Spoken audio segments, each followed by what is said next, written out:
Hey guys, welcome to the 54th C# tutorial that I'm making for the new Boston. And in this tutorial, I'm going to be showing you how to generate a random string. So all you're going to need for this tutorial is a button. And once you have that on your form, just double click on it. So the first step in creating a random string is creating a character array that will hold all of the possible characters that will be in your string. For example, if you wanted to have your random string only be letters, well then you create a character array that would have all the letters of the alphabet in it.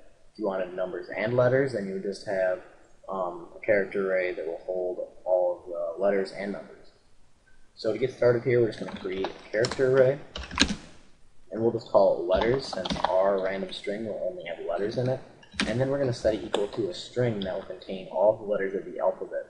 Then we will use the toCharacterArray method to convert it into a character array. The easiest way to type out all the letters of the alphabet is to just go straight across your keyboard and hit every letter, since it's the easiest way. And it doesn't really matter what order they're in, so you can just do that. So I'm just going to go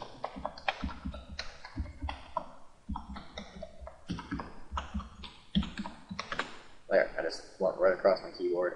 And now, even though it really doesn't look like it since they're out of order, I have all the letters of the alphabet. And then we're just going to use the toCharacterArray method. And now this will convert it into a character array.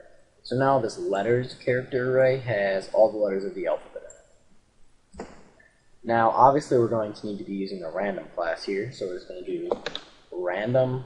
I'm just going to call it R. We'll set it equal to a new instance of the random class.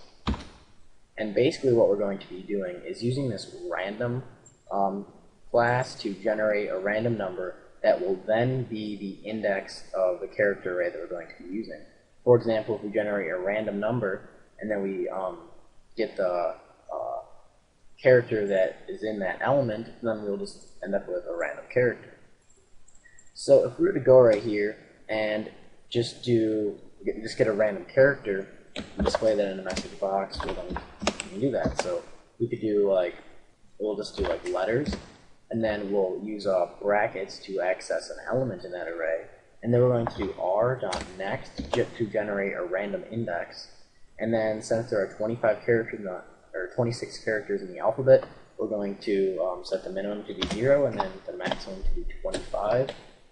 And then we're just going to put a closing bracket on that. And then we're just going to use the toString method to convert it into a string.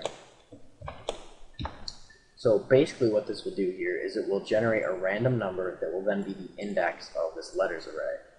So if we get a random index, let's say it's like 2, well, it would be 0, 1, 2, and we'd get an E if it generated a 2.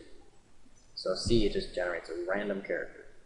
And then we should just get that in a string. So we'll get a 1 character string that will be random. A C, then an H, so C, it's random. And then you're saying, well, how do I make a string? Well, what you can do is you can use a for statement to loop through this code right here and just add it into a string. So if we're going to go right here and just create a for statement, and then we're just going to say I is less than 10 because we want it to loop through 10 times, and then we'll just increment I by 1.